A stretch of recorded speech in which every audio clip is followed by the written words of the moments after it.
It's a pleasure for me as President of the International Astronautical Federation to welcome all you today to the concluding session of the Global Networking Forum for this ISC 2017, which has been a huge success. In particular, I want to thank Premier Wazaril, Minister Hamilton Smith, and Lord Mayor Hayes for their support and presence. Now, let me please introduce our distinguished speaker for today. Elon Musk is founder, CEO, and lead designer of SpaceX. Elon founded SpaceX in 2002 with the goal of revolutionizing space technology and ultimately enabling humans to become a multiplanetary species. Today, he will provide an update on those plans first shared at ISC 2016 in Guadalajara last year. SpaceX has had a number of firsts, including the first private company to deliver cargo to and from the International Space Station, the first entity to land an orbital class booster back on land and on drone ships out of sea, and the first to refly an orbital class booster. In addition to SpaceX, he is also the CEO of Tesla Motors and chairman of SolarCity. Please join me in welcoming Elon Musk. All right. Hey. Thank you. Oh, it's just so good. All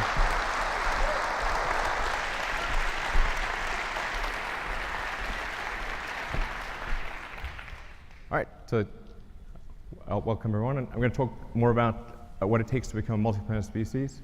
And just a brief refresher on why this is important. I think fundamentally, the future is vastly more exciting and interesting if we're a spacefaring civilization and a multi-planet species than if we're not. You want to be inspired by things. You want to wake up in the morning and think the future is going to be great. And that's what being a spacefaring civilization is all about. It's about believing in the future and thinking that the future will be better than the past.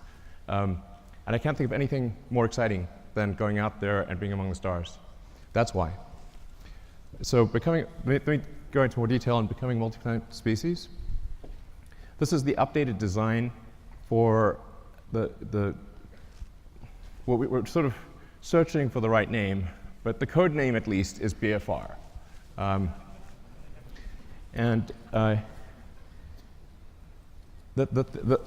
Probably the most important thing that I want to convey in this presentation is that I think we have figured out how to pay for it. This is very important. So, in last year's presentation, we're really searching for what the right way, how do we pay for this thing? We went through various ideas, Kickstarter, collecting underpants. These didn't pan out. But now we think we've got a way to do it, which is to have a smaller vehicle, still pretty big, but one that can serve one that can do everything that's needed in the greater Earth orbit activity. So essentially, we want to make our current vehicles redundant. We want to have one system, one booster and ship that replaces Falcon 9, Falcon Heavy, and Dragon. So if we can do that, then all the resources that are used for Falcon 9, Heavy, and Dragon can be applied to this system. So that's really fundamental. So let's see, what progress have we made in this direction? So last time you saw the giant tank, that's actually a 12-meter tank. And you can see the relative scale of it. It's 1,000 cubic meters of volume inside. That's actually more pressurized volume than an A380, just to put that into perspective. We developed a new carbon fiber matrix that's much stronger and more capable at cryo than anything before. And it holds 1,200 tons of liquid oxygen. So we we tested it. So we successfully tested it up to its design pressure. And then went a little further. So we wanted to see where it would break.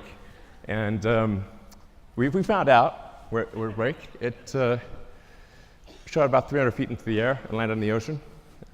We fished it out, but we've now got a pretty good sense of what it takes to create a huge carbon fiber tank that can hold cryogenic liquid. That's actually extremely important for making a light spaceship. The next key element is on the engine side. We have to have an extremely efficient engine. So the Raptor engine will be the highest thrust to weight engine, we believe, of any engine of any kind ever made. We already have now 1,200 seconds of firing across 42 main engine tests. We fired it for 100 seconds. It could fire for much longer than 100 seconds. That's just the size of the test tanks. And then the duration of the firing you're seeing right now is about 40 seconds, which is the length of the firing for landing on Mars. The test engine currently operates at 200 atmospheres, or 200 bar. The flight engine will be at 250 bar, and then we believe over time we could probably get that to a little over 300 bar. The next key element is propulsive landing. So in order to land on places like the moon, where there is no atmosphere, and certainly no runways, or to land on Mars, where the atmosphere is too thin to land, even if there were runways, to land with a wing, you really have to get propulsive landing perfect. So that's what we've been practicing with Falcon 9. So this is just a series of landing videos. I think these are quite mesmerizing. But we now have 16 successful landings in a row. And that's with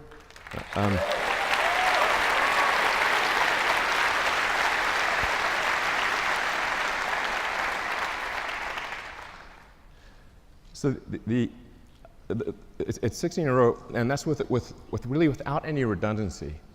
So Falcon 9 lands on a single engine. And the final landing is always done with a single engine, whereas BFR will always have multi-engine out capability.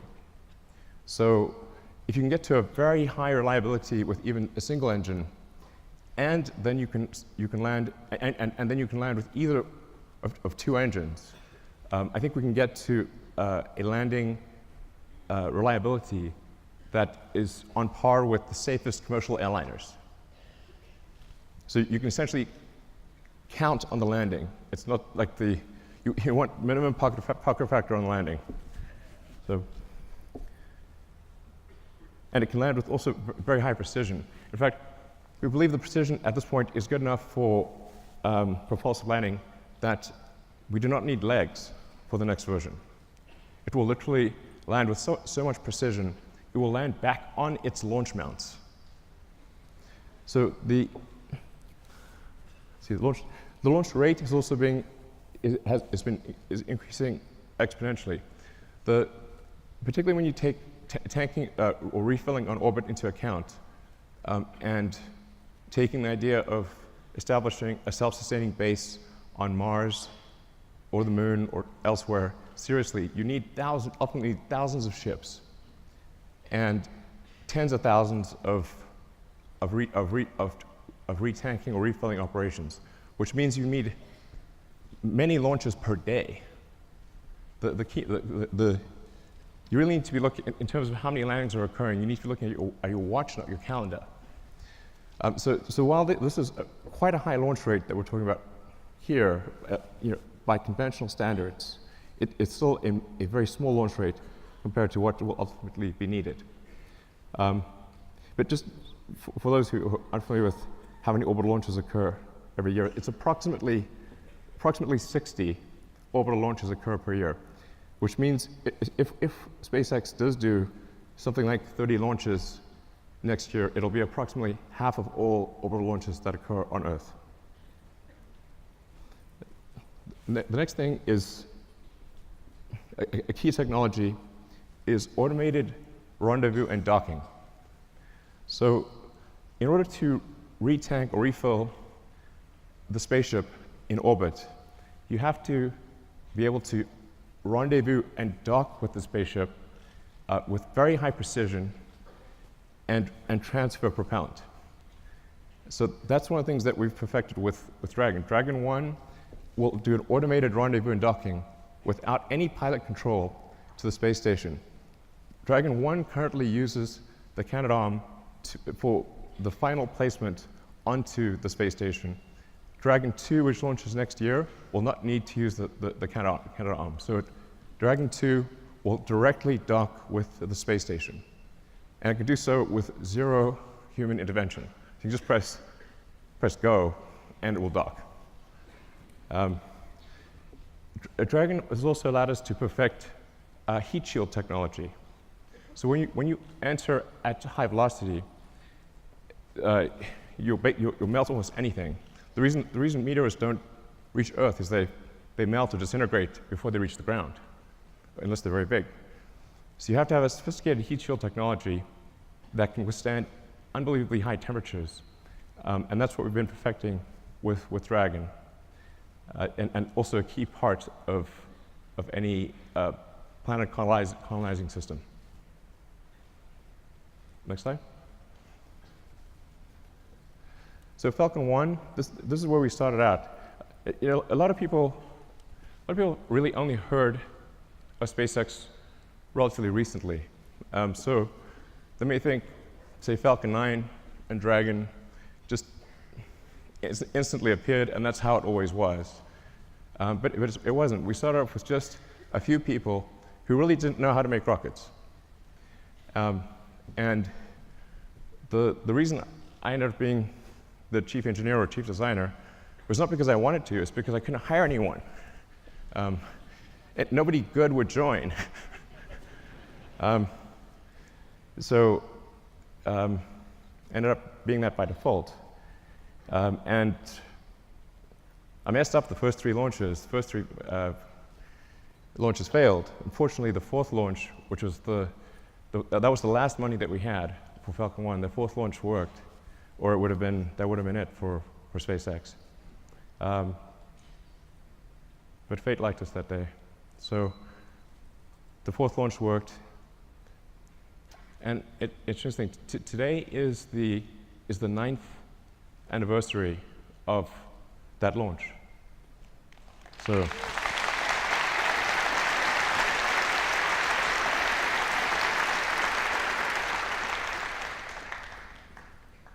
I didn't realize that until I was told that just earlier today, but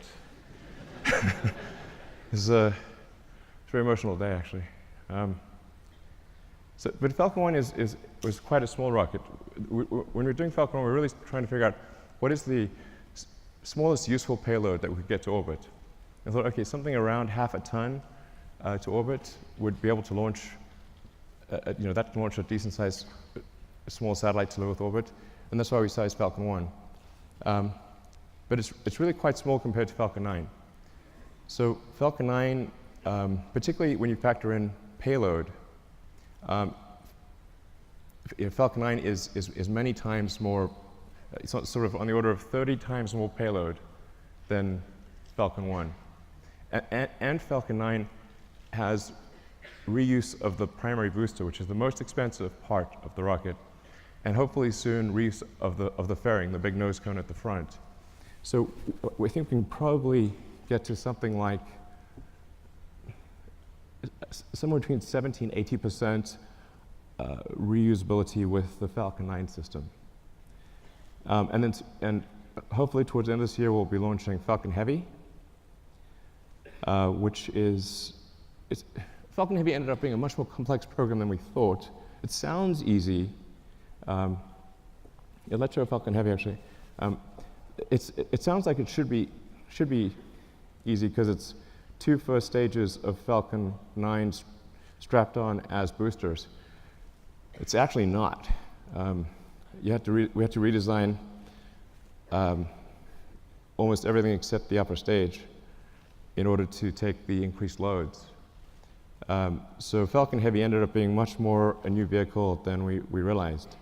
So it took us a lot longer to get it done. But the boosters have all now been tested, and they're on their way to the Cape Canaveral. And we are now beginning serious development of BFR. So you can see the payload difference is quite dramatic.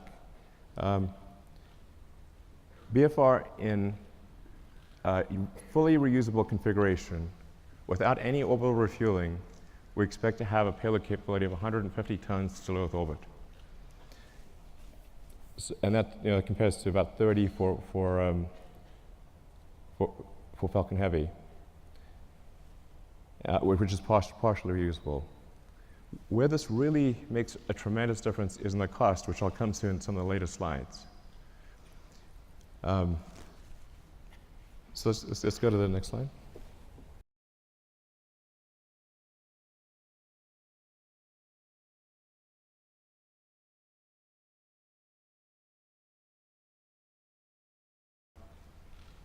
BFR, you can get a sense of scale by looking at the tiny person there.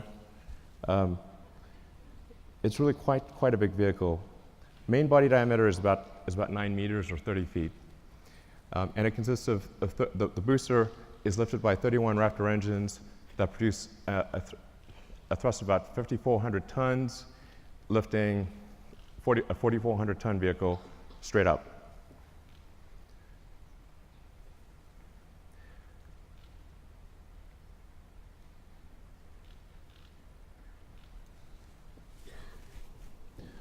So then, just the basics about the ship: 48-meter length.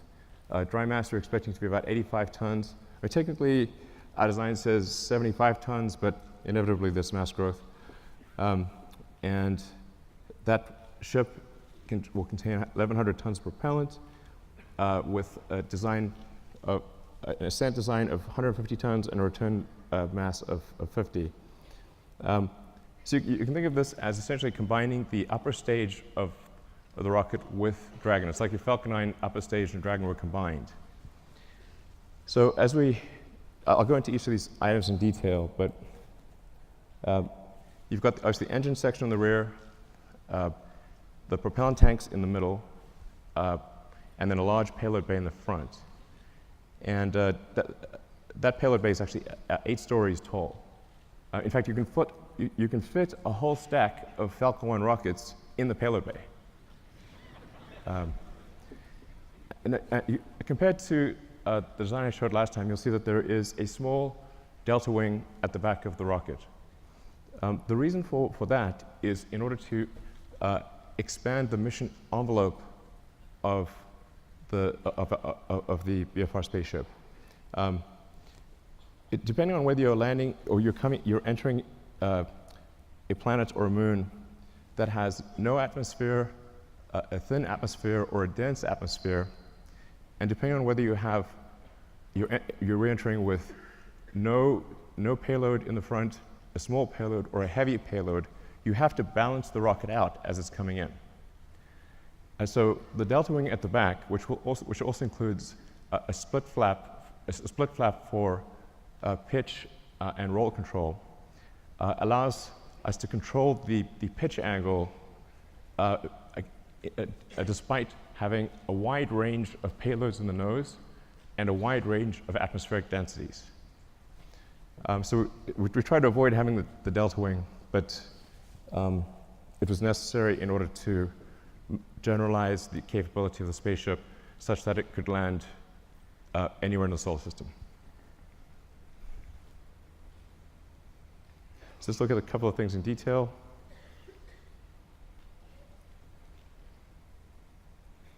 So the cargo area has a pressurized volume of 825 cubic meters.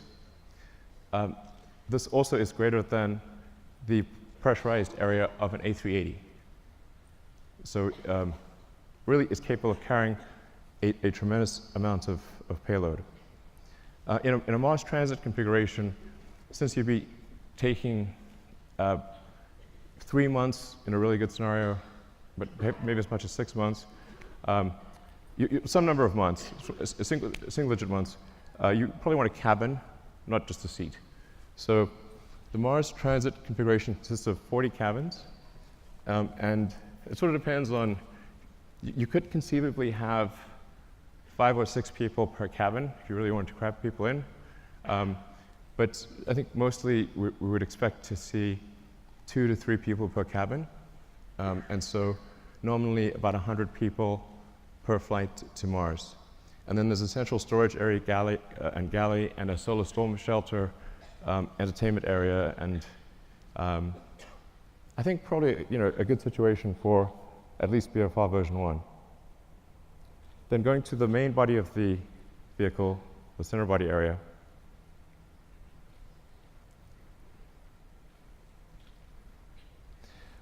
This is where the propellant is located. And this is subcooled methane and oxygen. So as you chill the methane and oxygen below its liquid point, you get a fairly meaningful density increase. You get on the order of 10 to 12% density increase, which makes quite a big difference for the propellant load. So we're expecting to carry 240 tons of CH4 and 860 tons of oxygen. In the fuel tank are header tanks. So when you come in for a landing, your orientation may change quite significantly, so you can't have the propellant just slushing around all over in the main tanks. You have to have the header tanks that can feed the main engines with precision. So that's what you see immersed in the fuel tank. Then the engine section.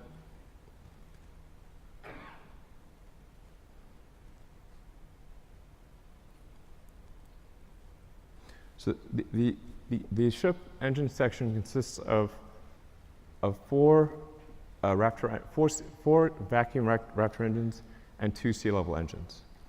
So all 6 engines are capable of gimbaling. The engines with the high expansion ratio have a relatively smaller gimbal area or gimbal range and a slower gimbal rate. The 2 center engines have a very high gimbal range and can gimbal very quickly. And you can land the ship with either one of the 2 center engines. So when you come in for a landing, it will light both engines, but if one of the center engines fails at any point, it will be able to land successfully with the other engine. And then within each engine, there's a great deal of redundancy. So we want the landing risk to be as close to 0 as possible. And then some basic stats about the engines. The sea-level engines are about a 330 ISP at sea level. The upper stage engine is 375. Now, this is version 1. So I think over time, there's potential to increase that specific impulse by 5 to 10 seconds. And as I was mentioning, also increase the chamber pressure by 50 bar or so. And then for refilling, where you just saw, the 2 ships would actually mate at the rear section. They would use the same mating interface that they used to connect to the booster on liftoff. So we'd reuse that mating interface and reuse the propellant fill lines that are used when the booster is, when the ship is on the booster. And then to transfer propellant, it becomes very simple. Use control thrusters to accelerate in the direction that you want to empty. So, if you accelerate in this direction, propellant goes that way, and you transfer the propellant very easily into from the tanker to the ship. So going to rocket capability. This gives you sort of a rough sense of rocket capability, starting off at the low end with the Falcon 1 at a half ton, and then going up to BFR at 150. So I think it's important to note that the BFR has more capability than Saturn V, even with full reusability. But here's the really important fundamental point. Let's look at the launch cost.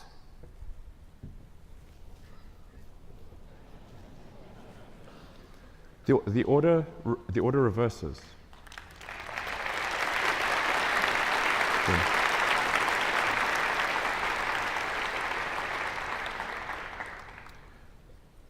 Now, at first glance, this may seem ridiculous, but it's not. The same is true of aircraft. If you bought, say, a small single-engine turboprop aircraft, that would be $1.5 to $2 million. To charter a 747 from California to Australia is $500,000, there and back. The single-engine turboprop can't even get to Australia. So a fully reusable system, a fully reusable giant aircraft like a 747 costs a third as much as an expendable tiny aircraft. In one case, you have to build an entire aircraft. In the other case, you just have to refuel something. So it's really crazy that we build these sophisticated rockets and then crash them every time we fly.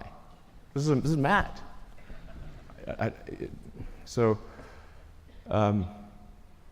Yeah, this is I can't emphasize how profound this is and how important reusability is. And often I'll be told, but you could get more payload if you made it expendable. And so yes, you could also get more payload from an aircraft if you got rid of the landing gear and the flaps and just parachute it out when you got to your destination. But that would be crazy, and you would sell 0 aircraft.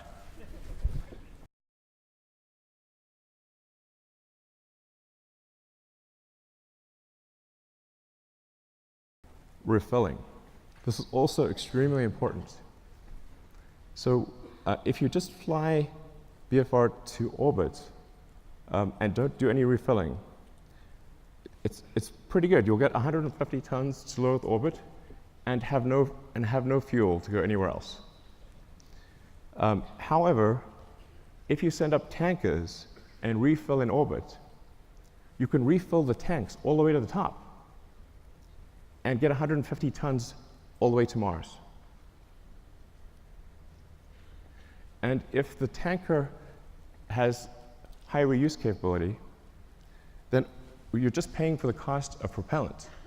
And the cost of oxygen is extremely low, and the cost of methane is extremely low. So if that's all you're dealing with, the cost of refilling your spaceship on orbit is tiny, and you can get 150 tons all the way to Mars. So automated rendezvous and docking and refilling, absolutely fundamental. So then getting back to the question of how do we pay for this system,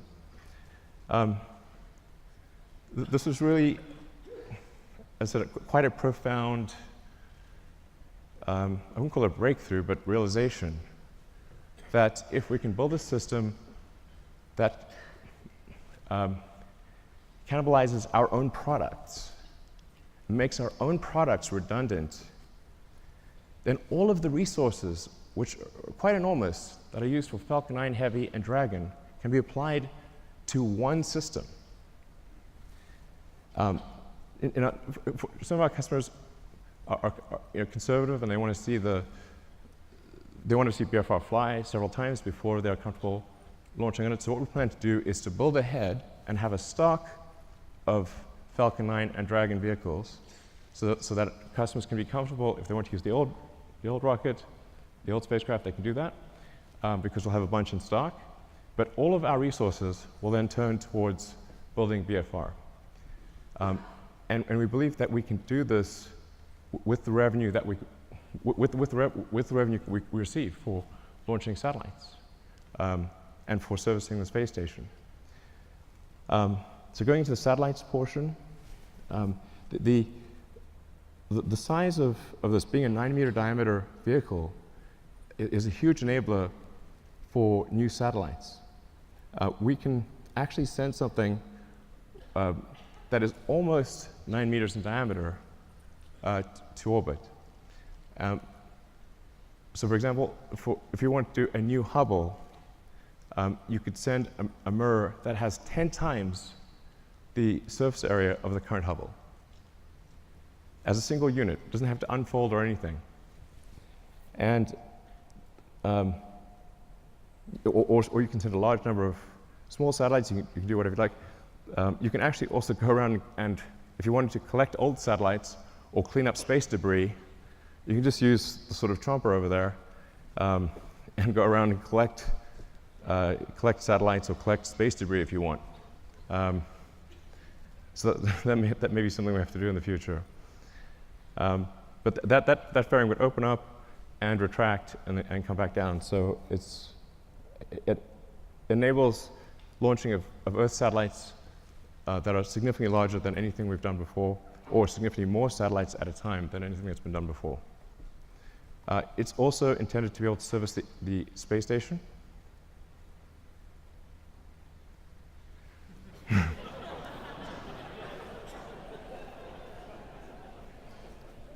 I know it looks a little big relative to the space station.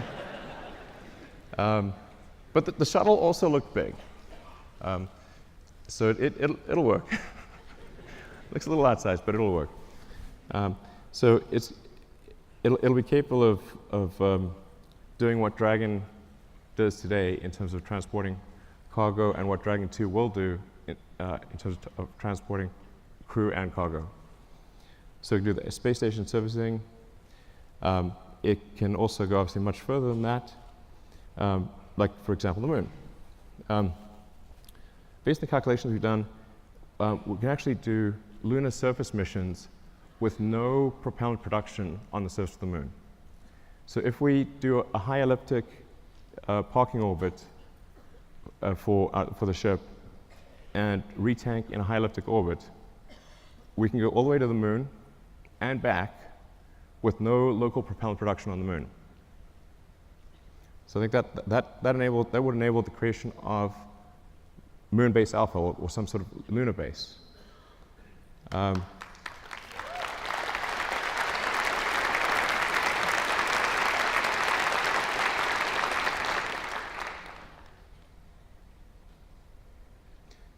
Yeah, it's quite captivating.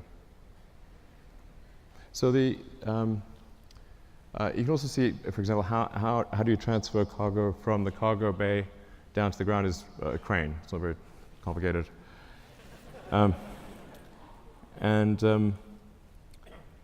Yeah, but so this will enable the creation of a lunar base. And it's 2017. I mean, we should have a lunar base by now. What the hell's going on?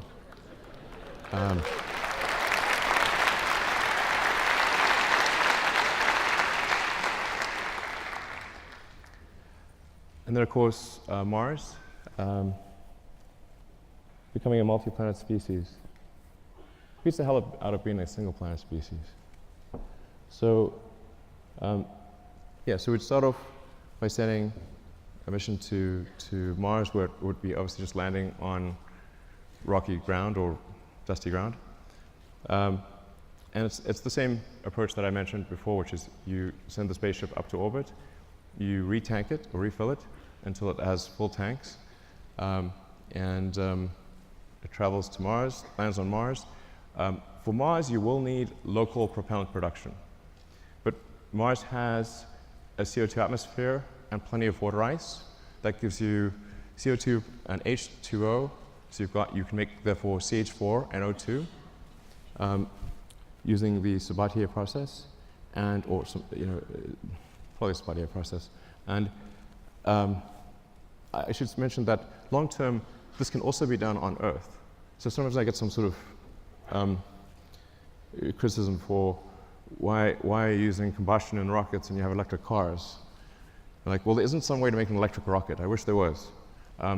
But in the long term, you can use solar power to extract CO2 from the atmosphere, combine it with water, and produce fuel and oxygen for the rocket. So the same thing that we would do on Mars, we could do on Earth in the long term. But that's essentially what happens. Similar to the moon, you land on Mars.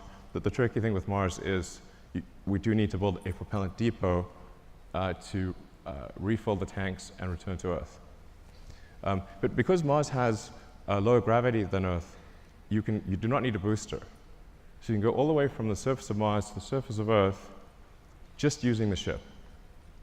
Albeit you need to go to a max payload number of about 20 to 50 tons for the return journey to work. But it's a single stage all the way back to Earth. And I'll show you so this is a true physics simulation. This will last about a minute. So you come in, you're entering very quickly, going 7.5 kilometers a second. For Mars, there will be some ablation of the heat shield. So it's just like a sort of brake pad wearing away. It is a multi-use heat shield, but unlike for Earth operations, it's coming in hot enough that you will see some wear of the heat shield. But because Mars has an atmosphere, albeit not a particularly dense one, you can remove almost all the energy aerodynamically. And we've proven out super that. This is because it's sort of, you can see it's sort of a mesh system. It's not meant to be sort of particularly pretty because it's just trying to simulate the physics of it. But the size of the cone gives you a rough approximation for how much thrust the engines are producing.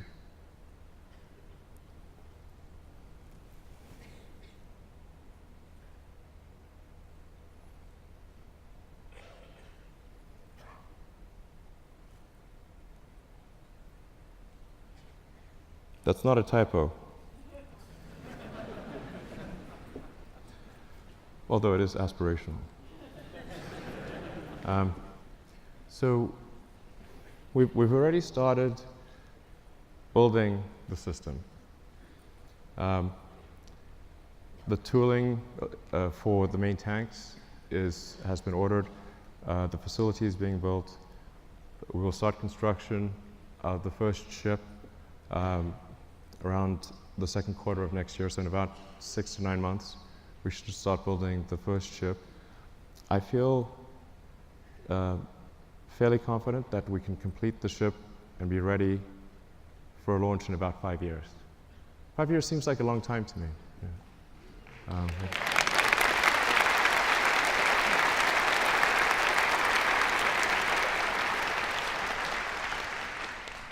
And the area under the curve of resources over that period of time should enable this time frame to be met. But if not this time frame, I think pretty soon thereafter. But that's our goal, is to try to make the 2022 Mars rendezvous. The Earth-Mars synchronization happens roughly every 2 years. So every 2 years, there's an opportunity for to fly to Mars. So then in 2024, we want to try to fly 4 ships, 2 of which would be crewed, and 2 cargo and 2 crew. The goal of these initial missions is to find the best source of water. That's for the first mission, and then the second mission, the goal is to build the propellant plant. So we should, particularly with 6 ships, there have plenty of landed mass to construct the propellant depot, which will consist of a large array of solar panels, very large array, and then everything necessary to mine and refine water, and then draw the CO2 out of the atmosphere, and then create and store deep cryo CH4 and O2. Then build up the base, starting obviously with one ship, then multiple ships, then start building out the city, then making the city bigger, even bigger.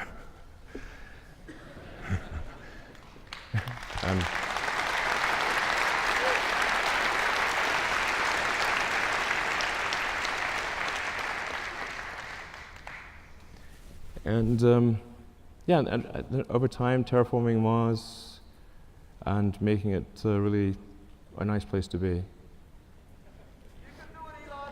Thanks. Give me a.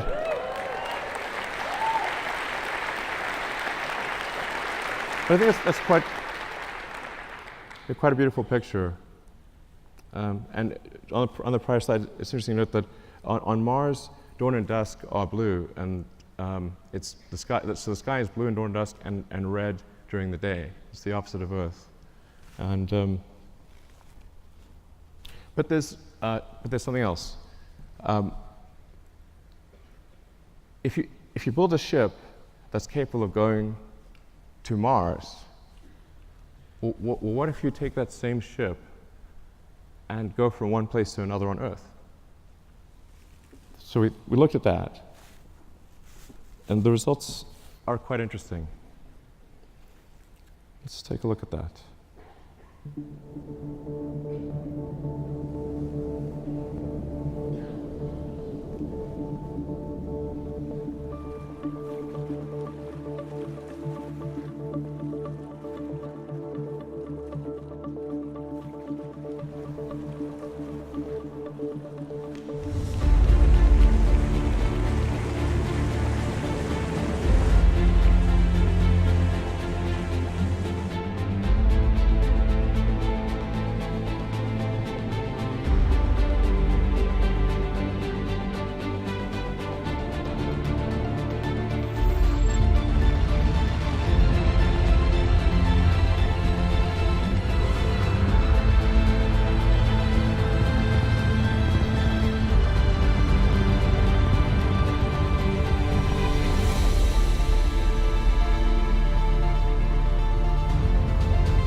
Traveling at 27,000 kilometers an hour, or roughly 18,000 miles an hour.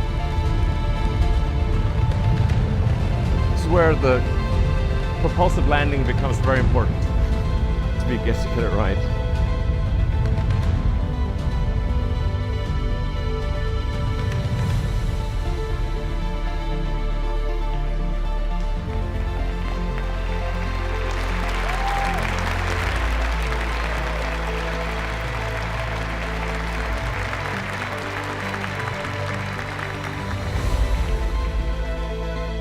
So most of what people consider to be long-distance trips would be completed in less than half an hour, which is...